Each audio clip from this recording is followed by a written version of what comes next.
Digging a pond shouldn't collapse an entire neighborhood, but it did. Victoria Harlow, pointed voice sharp as glass. "If you dig another inch, I'm calling child services." Jack Callahan didn't move. She doesn't know I used to design power grids for a living. Quick flashes, metal scraping metal sparks. Then darkness. The lights of Meadowbrook flicker and die. Lily holding the phone steady, "Dad." The live stream's rolling. Jack's hand rests on the switch. For my daughter, for my wife, and for 20 years of lies buried under our land. 3 years ago, I walked away from my job as an electrical systems engineer. Not because I wanted to, but because Emily, my wife, needed me.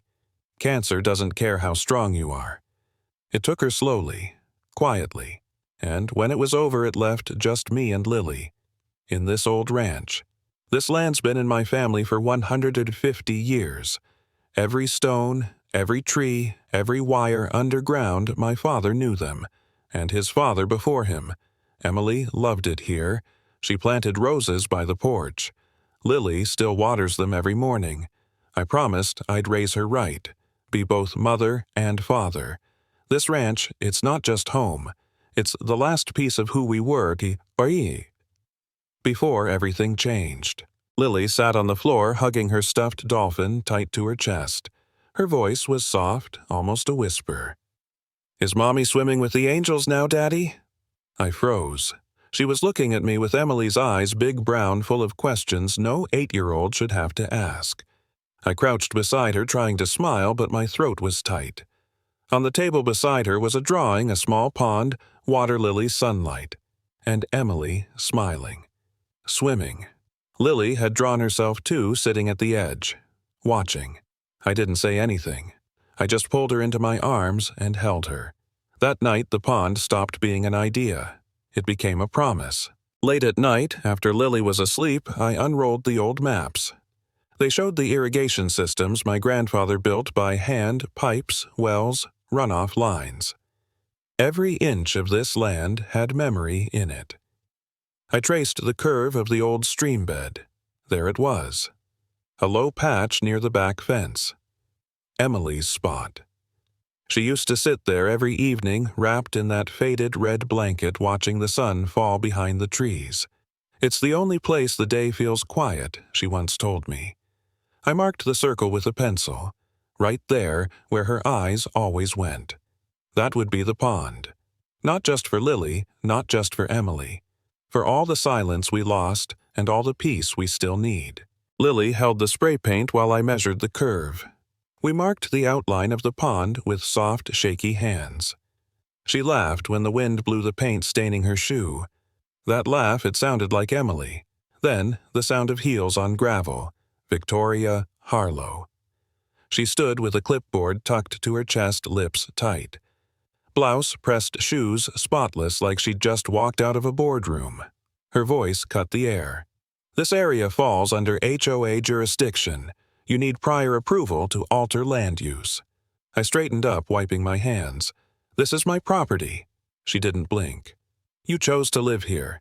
That means you follow our rules." She turned heels, clicking, leaving silence in her wake.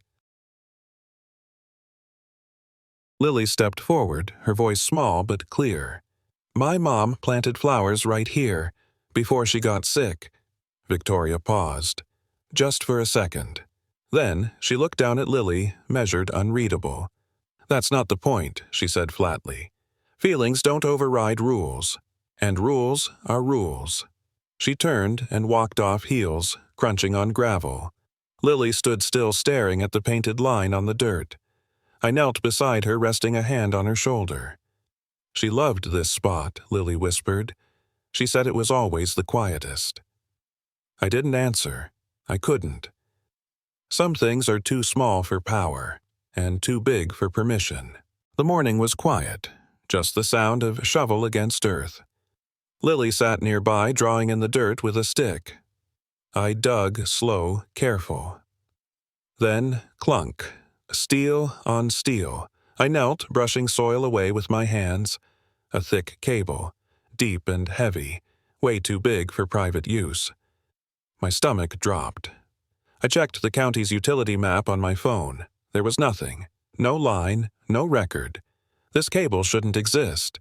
I followed it a few feet, heart pounding. It ran straight across our property, buried like a secret. I didn't touch it again, just stared. Something was off. Not just with the land, but with whatever had been hiding beneath it all this time. I called Earl Thompson. He'd lived next door longer than anyone. If something strange was buried on my land, he'd know. He picked up on the first ring. Easement, he said like it was a bad word. Yeah. Back in '75, the power company ran a line through your property. Temporary deal. Expired in 2005. I froze. That line's still active, Earl. Silence. They never renewed it, I asked. Nope, he said. Far as I know, they never even asked. I stared out at the trench. Sunlight caught the edge of the cable still half buried in my dirt. So they'd been using my land, my power, for almost 20 years without permission, and no one said a word. I walked the fence line with a voltmeter in one hand, map in the other. The cable ran deeper than I thought, stretching north toward the HOA buildings. Near the back edge of my field, half covered in brush, I found it. A junction box. New screws. Fresh sealant. This wasn't 40 years old. It was months. I opened the lid. 4 thick lines, color-coded, humming faintly. Each marked with unit numbers 104 through 128. All HOA properties. They weren't just crossing my land. They were pulling full power through it. I took pictures, angles, wiring, serial numbers. If they were going to steal from me, they'd have to lie to every expert in town to cover it. And I knew how to expose all of it. The message came in just after lunch. Blocked number. No name. Stop digging or lose your daughter. I stared at the screen. Breath caught in my chest. Not angry, not afraid, just still. Outside, Lily sat in the dirt, humming to herself. She was sketching the pond again. This time with colored chalk blue water, green grass, and 3 fish. One of them had a crown. She looked up and waved. Look, Daddy? I drew Emily the fish. She's the queen. I smiled. Weak but steady. The phone buzzed again in my pocket. I didn't check it. Whoever they were, they'd just made it personal, and I don't back down when it comes to her. I walked into the county records office with a file in my hand. Signed easement agreements, expiration dates, photos of the buried cable and junction box. Every detail clean and verified. The clerk raised an eyebrow. This expired in 2005? I nodded, and no one's renewed it since. While the paperwork was being logged, my phone buzzed. News alert. Local man sabotages. HOA electrical system, the headline read. Victoria's voice played over it. We believe Mr. Callahan damaged critical infrastructure. The safety of our community is at risk. I stood in silence. She was fast. She had reach. But I had facts. And now a legal trail. They thought this was about a hole in the ground. It wasn't.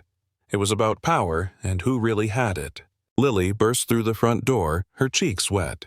She dropped her backpack and ran straight into my arms. They said you're dangerous, she cried.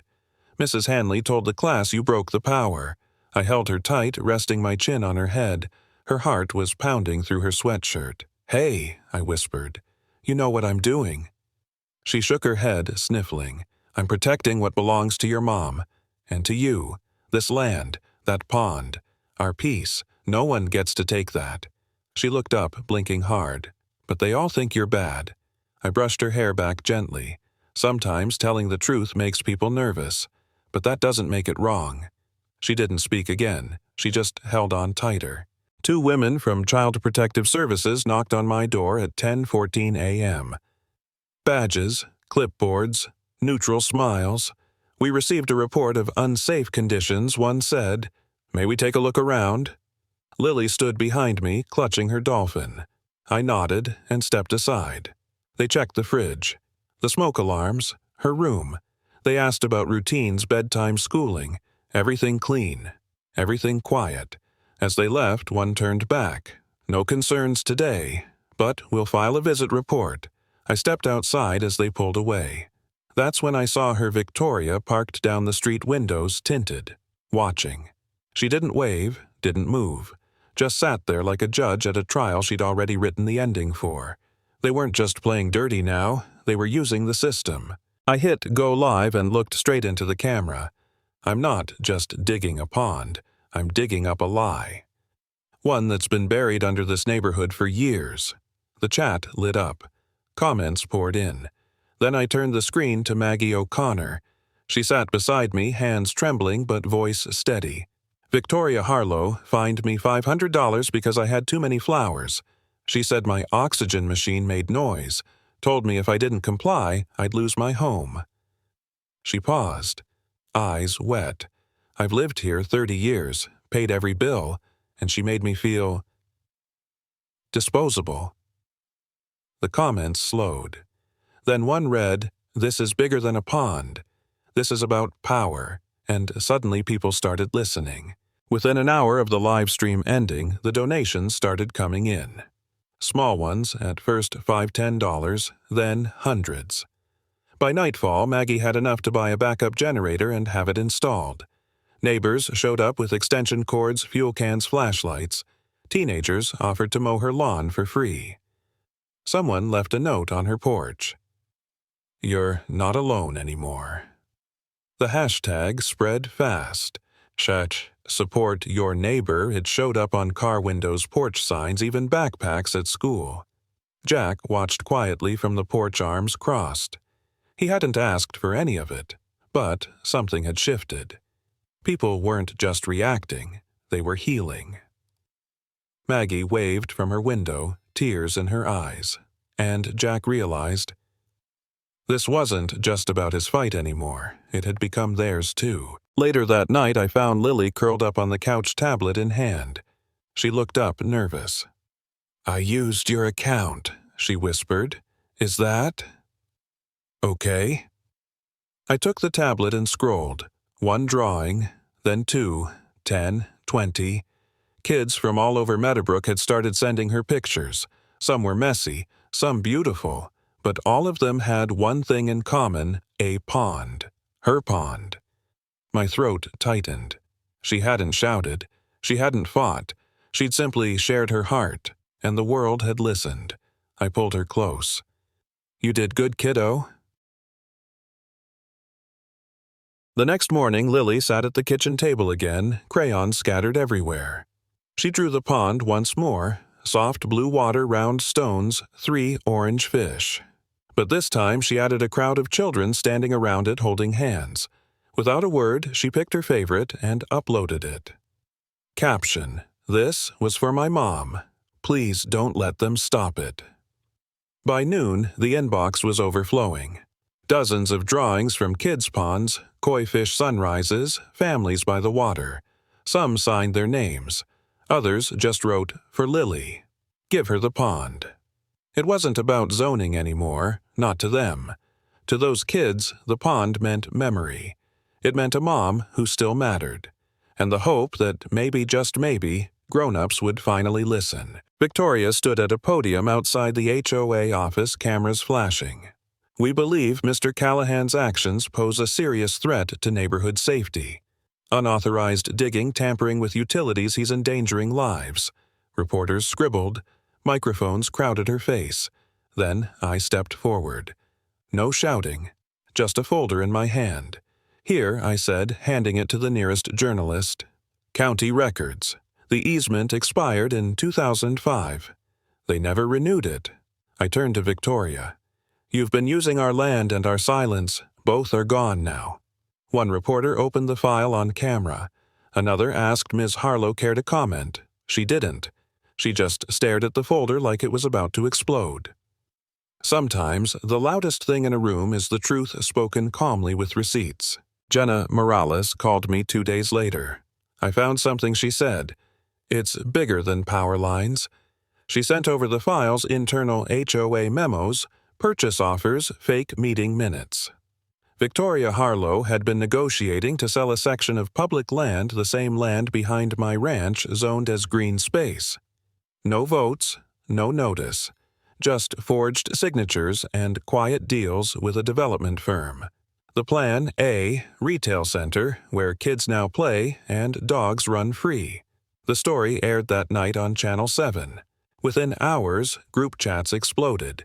People stormed HOA message boards. Porch signs flipped overnight. Neighbors who once ignored each other were now furious not at me, but at the person they'd trusted to speak for them. And that trust had just shattered. Brandon Harlow showed up at my gate, hands in his hoodie, eyes down. "I saw the news," he said quietly. "She's lying. Again." I waited. "My mom." She forged the signatures. Those meeting minutes.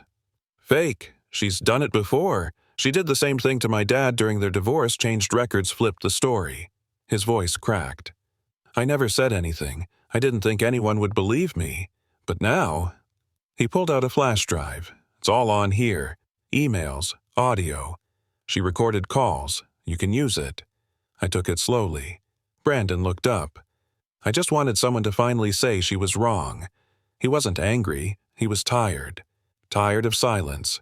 And ready to break it. The sun was going down. I checked the cables one last time. Backup generator online. Wi-Fi boosted. Every outlet tested. If they tried to cut the power tonight, it wouldn't matter. I laid out the files. Brandon's flash drive, county records, HOA memos, every lie with a timestamp. Lily peeked in the room. "Are you nervous?" I smiled. "No. I'm ready." She nodded, holding her dolphin. I drew a new fish. This one's got a lightning bolt. I laughed, quiet and grateful. 10 minutes to go. The countdown on the live stream page ticked down like a heartbeat. They thought they could out-talk me, but this time they'd have to out-truth me, and the whole town was about to watch. The stream went live at exactly 8:00 p.m. 12,000 people were already watching. I sat in front of the camera. No script, no spin, just the truth. This isn't about a pond anymore. It's about silence, abuse, and what happens when you let fear take your name from your own land. I held up the flash drive. These are emails, signatures, audio, forged by Victoria Harlow. This land theft, the fake vote, even the utility theft, all of it connects. I clicked to share the documents on screen. Check them yourself. Don't take my word for it. I paused, looked directly into the lens. Tonight, I'm not just restoring my wife's memory. I'm giving my daughter her light back. The comments exploded. Justice was no longer quiet. Lily stood beside me, hands tucked behind her back. She looked up with that steady calm only kids carry. "Ready. Daddy." I nodded. Her voice was all I needed. I reached for the main switch, the one I'd rewired with a bypass. One pull would cut every illegal line running through our soil. Not just proof anymore. A statement. I wrapped my hand around the handle. "This is for Mom. And for you." Click. Across the hill, Meadowbrook flickered once, then collapsed into black. Porch lights, street lamps, the HOA office, gone. Lily gasped wide-eyed. It worked. Outside, only our porch remained lit soft golden. Ours. Not stolen. Not borrowed. The darkness wasn't punishment. It was clarity. Victoria stormed across my driveway, heels sinking into the dirt. Hair, wild phone in hand, her voice cracked through the live stream. "You don't get to do this. I am the law. Here." The chat exploded. Viewers clipped it instantly. Rage, pride unraveling in real time. I didn't move. Lily stood behind me silent.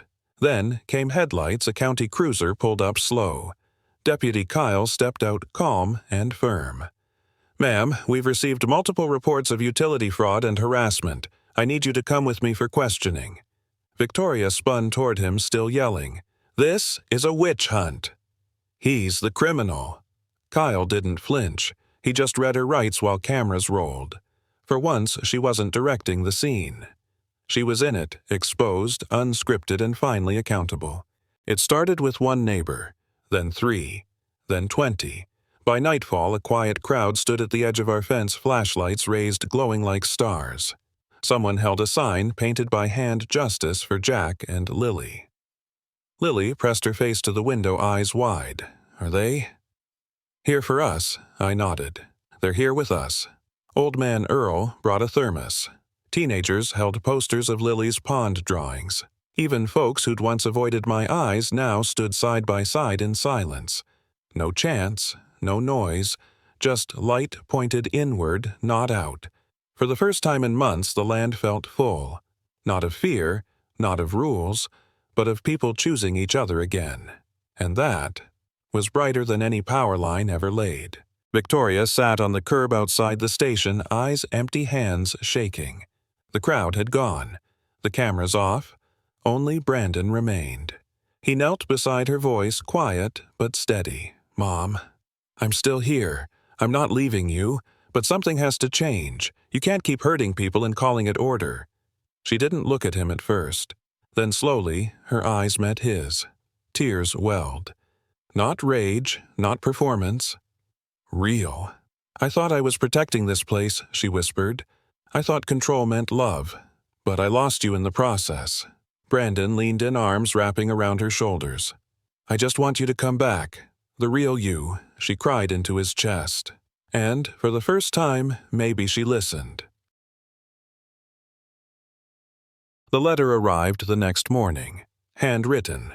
No seal, no lawyer's stamp, just ink on paper. To the residents of Meadowbrook, it began. "I hereby resign as chair of the HOA effective immediately." The next page was a scanned check, 6 figures. Payment in full for 2 decades of unauthorized electricity use. I was wrong. To Jack. To this community. This is not an excuse, it's a start.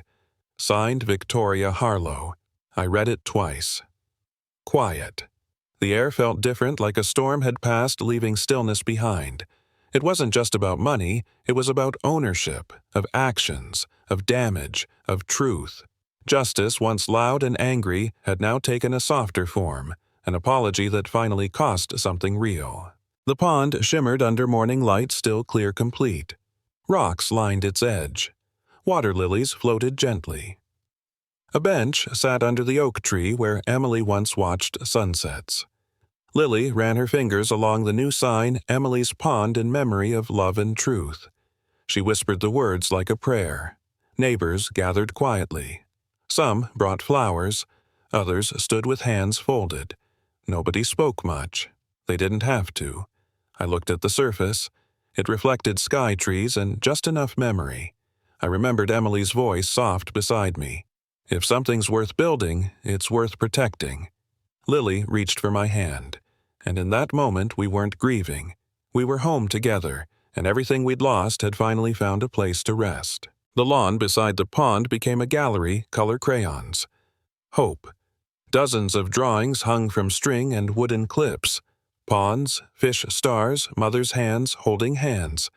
Children wandered barefoot through the grass. Parents stood back quiet, watching something bigger than art unfold. Lily stepped forward, pointing at her own piece. "This one's my mom, under the water. She's not sad, she's glowing." She smiled, then pointed to a second drawing. "And this is Emily, the koi fish. She guards the pond now." A little boy clapped. A girl gave Lily a sticker. The sign nearby read, "Kids for Justice."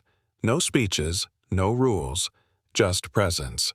Grief had grown into beauty, and justice had learned how to float, one drawing, one child, one memory at a time. I sat by the pond legs, stretched in the warm grass. Lily laughed in the distance, splashing barefoot with Brandon. The koi swam slow beneath the surface, unbothered, like they knew peace had returned. Earl settled beside me with a quiet grunt, handing me a bottle of iced tea. We didn't speak for a while, just watched. Then he said low and steady, "You didn't just protect this land, Jack. You held on to something people thought was already gone." I turned toward him. He didn't mean hope. He meant trust. I nodded, once eyes soft. I didn't plan to fight, I said. I just didn't know how to walk away. He smiled, half toothless. Good. The ones who stay fix more than fences, and we let the stillness speak for the rest. Justice isn't about striking back. It's about standing up even when your voice shakes. For my daughter, for my wife, and for anyone who's ever been pushed into silence. The pond reflects the sky now, still, honest. Lily's laughter echoes faintly in the background. The screen fades to black. Then, slowly, white text appears. If you've ever had to fight for what's yours, you're not alone. A pause just long enough to feel it. Then, the Loop Stories logo fades in gentle. Below it, a quiet call to action. Share your truth. Someone's waiting to hear it. Fade out. End.